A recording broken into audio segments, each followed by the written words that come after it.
Hello, art historians. Here we are today with our final lesson on Indigenous Americans. And we're looking at the city of Machu Picchu in the Central Highlands of Peru. And here we are continuing with our study of the Inca. Now, an interesting thought here about Machu Picchu, and I'm going to scroll for just a second. I think my map is here. Nope, it's back on Cusco. Let me show you this map here. It's really important to our discussion. So Cusco is here, the capital city, okay? And Machu Picchu is here. And Cusco is at 11,000 feet above sea level. And let's come back to our Machu Picchu area. Machu Picchu is only 7,000 feet above sea level. So while it looks very hilly and mountainous and stuff like that, it's actually at a lower elevation than Cusco. It has a very nice climate, and it was significantly cooler, and the climate was more temperate. So what you're looking at really is, it was built as a royal estate for the Incan emperor. The emperor was only there sometimes, and there was a whole group of people, the Yanaconas, they were sort of like a part of the Incan tribe, but they were a specific section of the Incan tribe, and they were there all year to keep it up. They were like the craftspeople that always made sure that Machu Picchu was ready for the emperor to arrive at any moment. So the Machu Picchu was kept as a place for the emperor to arrive. And it was a place for the emperor to vacation. And it was always ready. It maintained a sense of readiness. It was a place where the emperor could hold feasts, where important ceremonies could be handled. He could administer the affairs of the empire. And it was sort of really an important piece in that, as you look at this, you can see all of the mountains in the background. And there are sight lines to 4 particular mountain peaks that were considered to be holy. And so Machu Picchu is up on a mountain, and then it has views of the 4 sacred mountains. What's interesting is people from each area of the empire moved here as well.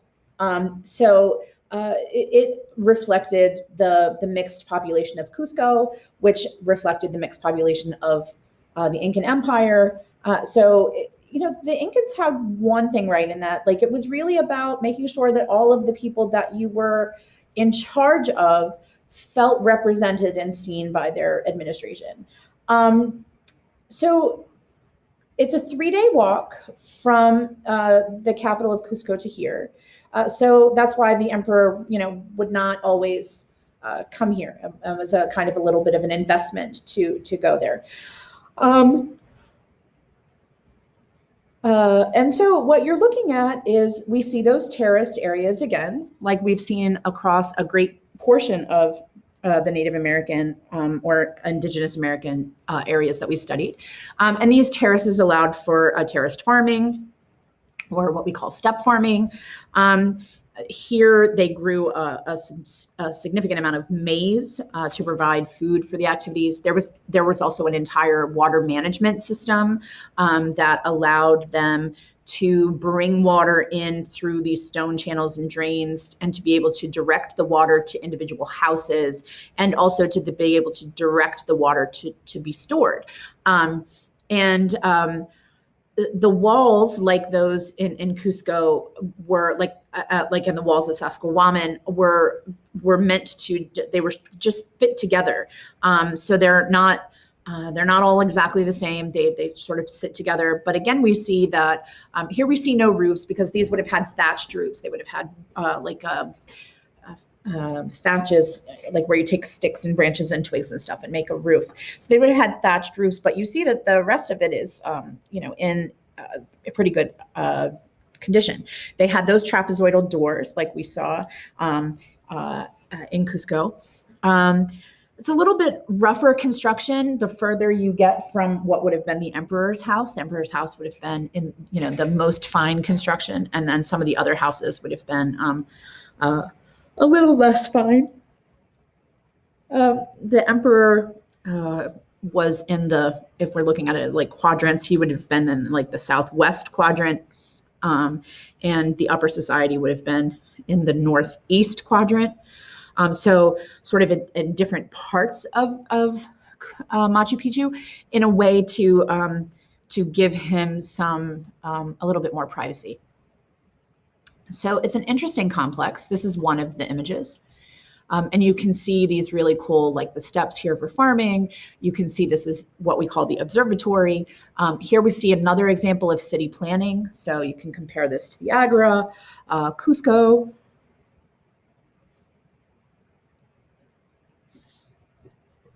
Excuse me, I take a drink. Yakilan. So we're looking at over 200 rooms in the complex. Oh, you could also compare it to Mesa Verde. So we're looking at 200 rooms in the complex. And you can see the stone construction where they sort of fit them together. They are a little more uniform in some places than others. Here's this beautiful rounded wall, which is a really, really excellent example of Incan construction. And so we see that this is high-tech kind of stuff here. Well, this is the observatory. I'm going to scroll in. This is the picture of the observatory that the College Board gives you. And I think it's a terrible picture, which is why I give you these two first. But this observatory from here, it's adjacent to the royal residence. And its job is to sort of show the connection between the emperor and the sun god and ritual. So the windows allow you to calculate the summer solstice. The windows also, certain parts of the windows show the rise of the Pleiades, which is the Seven Sisters constellation. There's like the curved enclosure and the windows, but then there's a cave below it where there would have been some other rituals done by the priests and things like that. This observatory is also called the Temple of the Sun because it's believed that the emperor of the Incan Empire was descended from the sun, kind of like the Egyptians. You could compare that. So when you're looking at this, you see this theme, ashlar masonry, which is just sort of these squares of stone. And I try to teach you some new words every once in a while. So ashlar masonry, squares of stone, and also we could look at astronomical construction. So the Great Serpent Mound and Stonehenge, things like that, where it's meant to track certain movements of celestial bodies. So that is your observatory. And then this is the Intihuatana stone. It's actually this thing on the top. That's the Intihuatana stone. This is not it. This is it. Okay. And the Intihuatana stone translates as the hitching post of the sun. And what happens is it is used actually to track the sun throughout the year. It's like a sundial, but not really for specific time, like not like a sundial where we're like, oh, it's 2 o'clock, it's 3 o'clock, it's 4 o'clock, but a sundial like, oh, it's the summer solstice. Oh, it's the winter solstice. Oh, it's the vernal equinox. So that is its purpose. It tracks the sun for the timing of religious events and for planting and harvesting and stuff like that. And the fact that it is carved out of this boulder here that is left shows sort of the relationship between Earth and the landscape and the sun, sort of the interconnectedness of all of these things. And so it was a beautiful complex that allowed the emperor to hold ceremonies for particularly important religious festivals, that allowed the emperor a rest from really, his life at Cusco. It allowed for a vacation spot that still was made up of the members of his empire. And it allowed him to look at the four sacred mountains from sort of his perch among them. So it was really a beautiful sight. And yeah, so there's Machu Picchu. And that's a really a much better version, I think, of the Intihuatana stone. Intihuatana stone. You can see those trapezoidal doors again, and the construction and the mountains that are all around them. So they sit sort of almost in a valley a little bit of the four sacred mountains, and there's that terraced farming in the background. Yeah, so sometimes the College Board gives you stuff that I think is, there might be a little bit better version of it. This is the Alto Capu tunic. Okay, so this is our last image in Indigenous Americas. Again, this is Incan. And so we're looking 1450 to 1540. And it's 35 inches by 30 inches, so not quite square. Our theme is a textile. It could also be geometrics in art. And you'll see camelid fiber and cotton. So camelid, we're looking at the possible camelid animals that they could have taken this fiber from.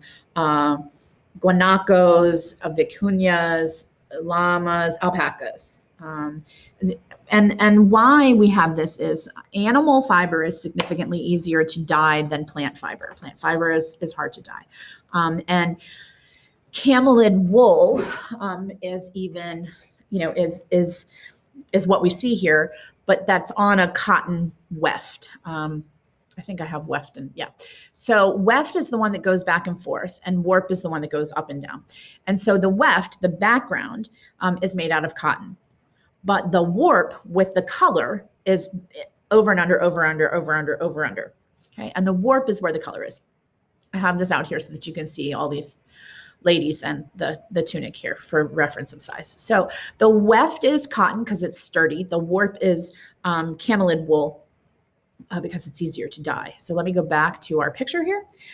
So remember that the Incans had a gigantic empire. And in the gigantic empire, there was throughout the course of throughout the boundaries of the empire, there was a relationship of trade between the various sections of the Incan Empire and Cusco, between the various sections of the Incan Empire and the other sections of the empire.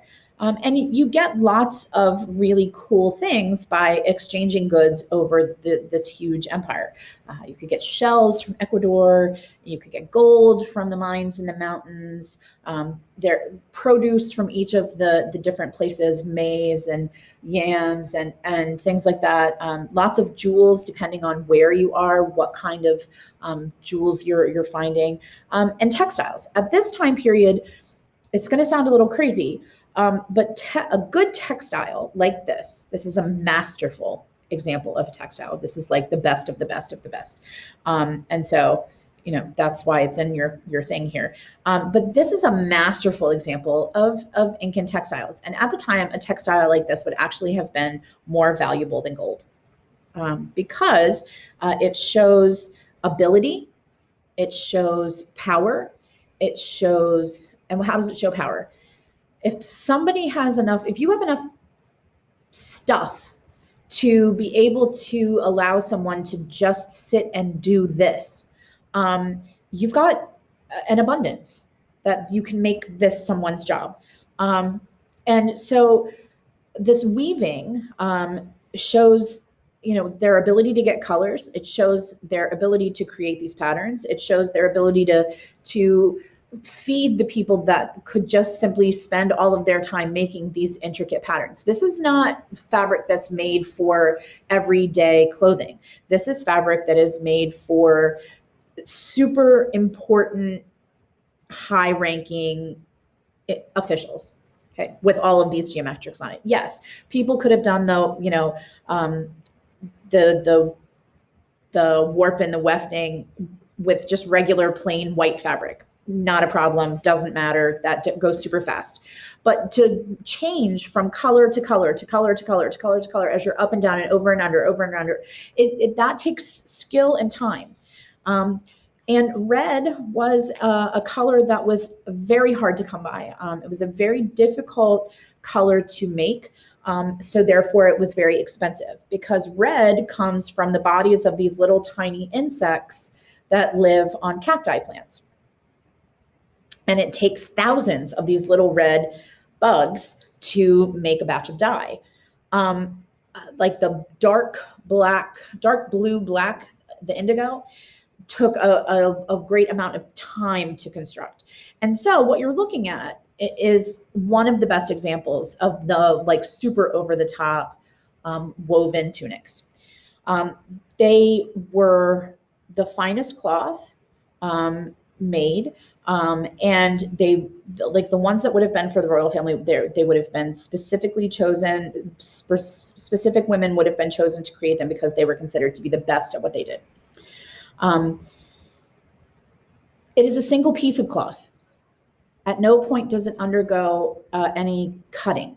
This section right here is purposefully constructed so that it comes to an edge here, but it didn't undergo like cutting. It was woven with a hole in it to put over top of your head, because they believed that as they were weaving, it was being embedded, the spirits of the ancestors and the importance and like the history of the people would be embedded in this. And so you can't cut it, because then the spirits will leave it. So that's why it's made with that hole to go over your head. So what you're looking at, the tokapu, means like it is synonymous with these square geometrics, different squares that represent different people or different tribes. So you see, this person or tribe is represented 1, 2, 3, 4, 5 times. Okay. And so this is sort of a visual representation of his empire. And so because there are so many individuals and areas and clans and people represented here, we know for a fact that this had to have been a royal tunic, had to have been made for someone in the royal family, because that's the only thing that explains, like, look at this, 1, 2, 3, 4, 5, 6, 7, 8, 9, 10, 11, 12, 13, 14, 15, 16 times, I think, that one pattern is repeated. And so we're seeing documentation of various clans and peoples. And the only way that you could wear a tunic that has this many clans and peoples on it is if you were royalty.